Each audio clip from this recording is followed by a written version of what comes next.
شہباز صاحب کے دورے کے حوالے سے ہارون صاحب بات کروں گی، مگر آپ نے کہا کہ سیلاب متاثرین کا درد کسی کو محسوس نہیں ہوتا. بیجا تنقید مت کریں. بلاول بھٹو زرداری نے درد محسوس کیا ہے تو یورپی ممالک کا دورہ انہوں نے منسوخ کیا ہے اپنا. وہ آپ کو ایک کلپ بھیجا تھا ہے آپ کے پاس؟ میرے پاس ہے، وہ چل رہا ہے ساتھ لڑکانہ میں.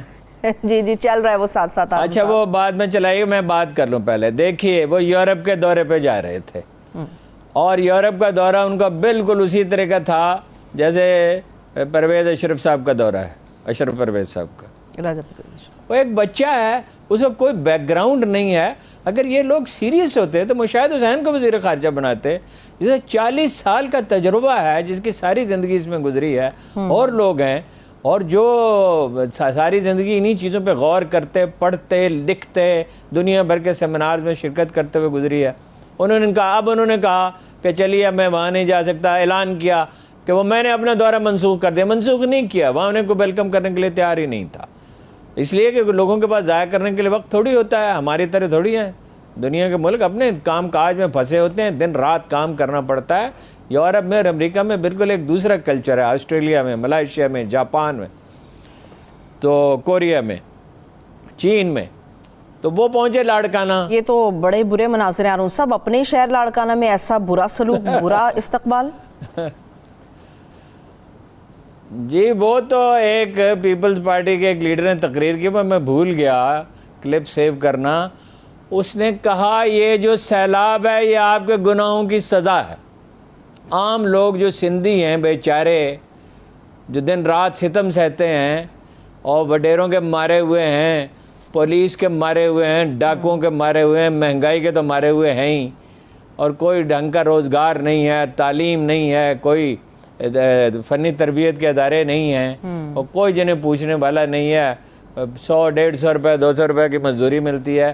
ان سے کہا یہ تمہارے گناہوں کی سزا ہے، اللہ سے معافی مانگو، باقی ہم سے جو کچھ ہو سکے گا کریں گے.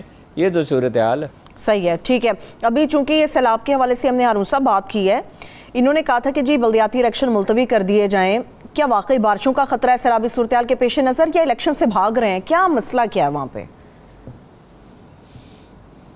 دیکھیے نا، کراچی میں قومی اسمبلی کا الیکشن ہو سکتا ہے، بلدیاتی الیکشن کیوں نہیں ہو سکتا؟ ہاں قومی اسمبلی الیکشن ہوا نا، اور پچھلے الیکشن کے مقابلے میں اس میں کوئی 20,000 ووٹ پڑے تھے، اس میں 40,000 ووٹ پڑے. تو جن لوگوں نے ووٹ ڈالنے تو وہ ڈالیں گے. پوری ایرانی پارلیمنٹ بم دھماکے سے اڑا دی گئی تھی اور الیکشن ملتوی نہیں ہوئے تھے. جب آپ الیکشن کرنا چاہتے ہیں، وہ حیدرآباد میں انہوں نے ملتوی کر دیا. حیدرآباد، ٹھٹھا، بدین، جام شہروں میں ملتوی کرنے کا فیصلہ کیا ہے جی، اس لیے کہ فیس ہی نہیں کر سکتے. اگر لاڑکانہ میں یہ صورتحال ہو تو حیدرآباد میں کیا ہوگی اور کراچی میں کیا ہوگی؟ ٹھیک ہے. تو یعنی اپنے مقررہ وقت پہ ہوں گے. دیکھیے نا، کراچی میں پرسوں جو الیکشن ہوا ہے اس میں کیا نتیجہ نکلا ہے. وہاں تو جو اندازے ہیں اخبار نویسوں کو یہ ہے کہ پی ٹی آئی کو ووٹ ملیں گے یا جماعت اسلامی کو ملیں گے، ان کو کچھ نہیں ملے گا. ایم کیو ایم کا تو ویسے ہی آپ نے دیکھ لیا، ساری پارٹیوں کی حمایت کے باوجود کتنے ووٹ لے سکے؟ آدھے نہیں لے سکے. جی درست، بالکل درست. اب ہارون صاحب، وزیراعظم شہباز صاحب قطر پہنچ چکے ہیں، مصروفیات کیا ہوں گی ان کی؟ مصروفیات ایک تو روز ویلٹ ہوٹل کا سودا کریں گے، اور کوئی پتہ نہیں ہے کہ وہ $1 بلین اس کی مالیت کم سمجھی جاتی ہے. اچھا. ایک گیس کے معاہدے کریں گے، اور اس میں یہ ہے کہ تھرڈ پارٹی کا انوالومنٹ نہیں ہوگی، کوئی اس کی نہیں ہوگی. وہ کابینہ سے فیصلہ لیا، کابینہ کی کوئی میٹنگ نہیں ہوئی، ایک سرکولر بھیجا گیا اور اس پہ وزراء کرام نے دستخط کر دیے. باقی پاکستانی فوج کے ساتھ معاہدہ ہوا ہے، اس کی کابینہ نے منظوری دی ہے، وہ وہاں نگرانی کرے گی. ٹرمینل بنائیں گے قطر والے، 2 ٹرمینل پہلے سے موجود ہیں، آپ کو معلوم ہے، وہ کم پڑ رہے ہیں. لیکن اس میں کوئی وہ اس کی تفصیلات پبلک نہیں کی جائیں گی، ان کو مراعات دی جائیں گی. سرمایہ داروں سے ملیں گے، وہ جہاں فٹ بال کا عالمی مقابلہ ہونے والا ہے اس گراؤنڈ کا دورہ کریں گے. صنعت کاروں سے ملیں گے، تاجروں سے ملیں گے. ان کے بھائی سیف الرحمان وہاں موجود ہیں پہلے سے، آپ کو معلوم ہے. وہ کہتے ہیں کہ اس سے بڑی سرمایہ کاری کی حوصلہ افزائی ہوگی. کیا سرمایہ کاری کی حوصلہ افزائی ہوگی جی؟ جس ملک میں اتنی سیاسی بے یقینی ہو اور کوئی کچھ کہہ ہی نہیں سکتا. لوگوں کو اندازہ ہی نہیں ہے کتنا برین ڈرین ہو رہا ہے. ہر کام کا آدمی یہ سوچ رہا ہے کہ جو مسوائے ان کے جن کے ملک سے باہر چلا جائے. سرمایہ نہایت تیزی کے ساتھ منتقل ہو رہا ہے. ابھی فگر سے نہیں آ رہے, فگر اس کے آئیں گے تو سرمایہ کاری کرنے کے لیے یہاں کون آئے گا؟ پی آئی اے کے شیئرز بیچنا چاہتے ہیں اور پرائیویٹ ادارے بیچنا چاہتے ہیں. وہ اب خدا بہتر جانیں کہ وہ کس قیمت پہ بیچیں گے. اب اس کی کوئی یعنی شفاف ہونے کی ضمانت تو ہے نہیں. تو ایک لحاظ سے یہ کاروباری دورہ ہی ہے. گیس کے البتہ یہ ہے کہ معاہدے ہونے چاہیے اور لانگ ٹرم معاہدے ہونے چاہیے. اب دیکھیے وہ معاہدے سامنے آتے ہیں تو پھر پتہ چلے گا. صحیح ہے. ہارون صاحب آپ بتا سکتے ہیں کوئی ایسا معاہدہ شامل ہے جو زرعی اراضی سے متعلق ہو پاکستان کے اندر کہ لیز پہ دی جا رہی ہے یا بیچی جا رہی ہے پاکستان میں؟ کوئی زرعی اراضی دی جائے گی. دیکھیے اب وہ معاہدہ ہوگا تو پتہ چلے گا کہ کس بھاؤ دی جاتی ہے, کیا اس کی ٹرمز کنڈیشنز کیا ہوتی ہیں, کتنے عرصے کے لیے ہے. میں تو آپ کو پتہ ہے اس کا حامی ہوں. جو زمین بیکار پڑی ہوئی ہے وہ کسی دوست ملک کو دی جائے اس شرط پہ کہ پانی کی بچت ہوگی. پانی کی بچت کا طریقہ بھی میں نے آپ سے عرض کیا تھا, ماہرین اس کو زیادہ بہتر بتا سکتے ہیں, زیادہ بہتر ایکسپلین کر سکتے ہیں.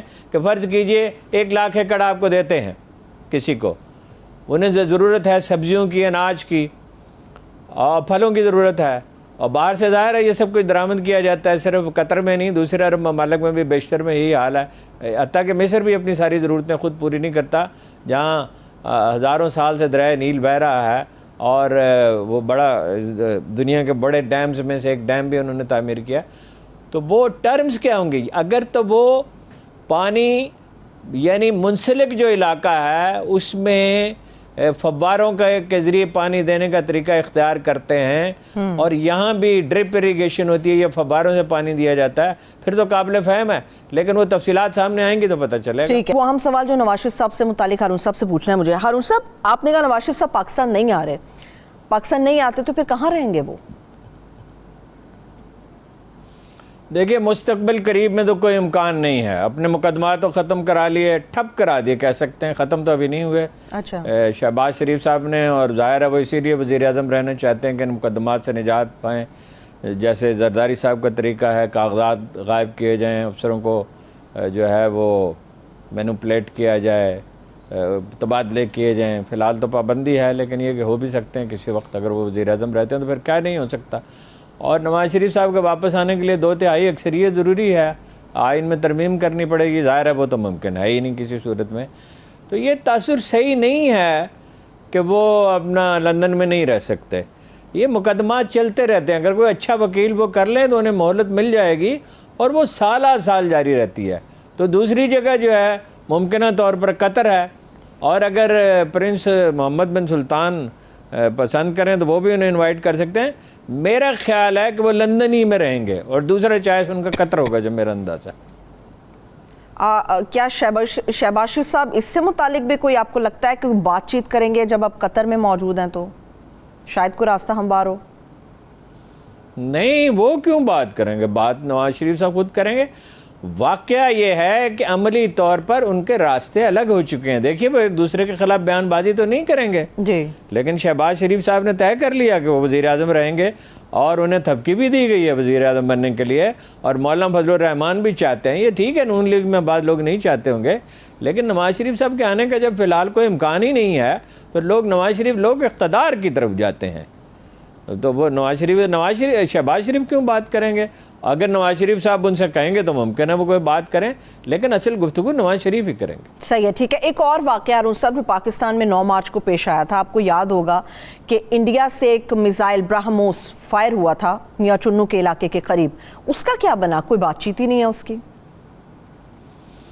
اچھا, وہ میں ایک بات آپ کو بتا دوں, جو میں نے ابھی کہا نا کہ پیپلز پارٹی کے لیڈر وہ سراج درانی صاحب ہیں گورنر, انہوں نے نہ صرف یہ کہا کہ یہ آپ کے گناہوں کی سزا ہے, ہمارا اس میں کوئی قصور نہیں, بلکہ یہ کہا کہ آپ لوگ توبہ توبہ کریں تاکہ آئندہ کے لیے آپ کو ایسی مصیبت کا سامنا نہ کرنا پڑے. ہمارا کوئی تعلق اس سے نہیں ہے, حکومت کا اس میں کوئی قصور نہیں. اچھا, وہ 9 مارچ کو ہوا تھا واقعہ, برہموس میزائل تھا, میاں چنو میں آ کے گرا تھا, اور چونکہ وہ بارود وغیرہ اس میں نہیں تھا تو وہ اپنا لوڈڈ نہیں تھا, تو وہ اس سے کوئی جانی نقصان نہیں ہوا تھا.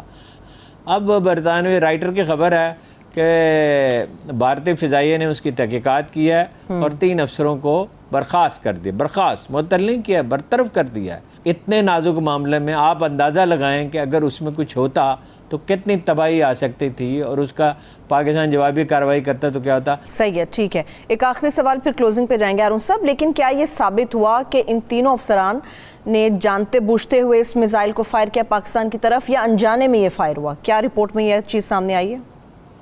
ان کا دیکھیے جو رائٹر کی خبر ہے اس کے مطابق یہ ہے کہ غلطی سے ایسا ہوا، ہینڈل نہیں کر سکے، لیکن یہ بڑی عجیب بات ہے کہ فضائیہ کے اعلیٰ سطح کے افسر اس کو ہینڈل نہ کر سکیں۔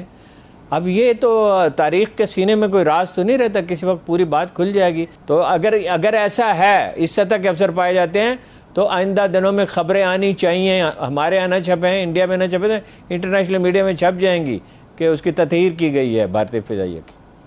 ٹھیک ہے، بہت شکریہ، تھینک یو سو مچ ہارون صاحب، میرے تمام والوں کا بھی شکریہ۔ مجھے اجازت دیجیے، اپنا بہت سارا خیال رکھیے، خدا حافظ۔